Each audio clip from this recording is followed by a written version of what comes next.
I'm Noelle Giuffrida. I'm an art historian of Chinese art at Case Western Reserve University. I was an Asian Studies major in college, so I really immersed myself in the history and cultures of many areas of Asia. Several times before I even came here for my job interview, I had come to Cleveland on a pilgrimage to see the Asian art collection, and particularly the Chinese painting collection in Cleveland.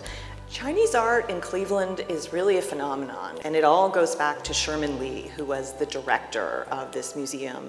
I think what's amazing about Sherman Lee and the Chinese painting collection here at the Cleveland Museum of Art is really a whole confluence of factors.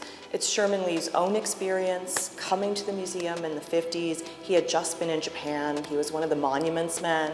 And not only did he see a lot of Japanese art during his time in Japan, but he also saw a lot of Chinese art, specifically Chinese paintings. And then when he came back to the United States, he had the connections to know what was out there, and people knew that he was at the Cleveland Museum of Art and was really interested in buying. And I started working in the archives here in Cleveland and working with the papers of the dealer or private collector that supplied one of his first acquisitions, which is a really well-known work in the field called Streams and Mountains Without End. Walter Hochstetter, who really was a wonderful private collector of early Chinese ceramics and painting, came to Sherman Lee, and Hochstetter brought one painting to Cleveland in 1952 and showed it to Lee, and Lee was like, you know, I don't think this isn't what you think it is, and so bring me something else.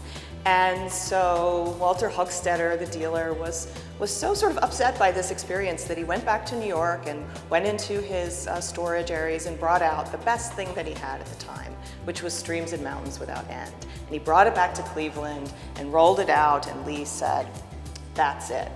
This is what we want. This is what we want for Cleveland. So the wonderful thing about the collection here is it's not only a wonderful, fascinating collection of objects in its own right, and those objects are still wonderful things to do research on in a very intense way, and yet also the assembly of the collection is really fascinating. I think one of the really wonderful things about being here at Case Western Reserve and being part of the joint program in art history with the Cleveland Museum of Art is really I am in the museum every day. The proximity and the collaboration with the museum and the opportunities to do the research that I do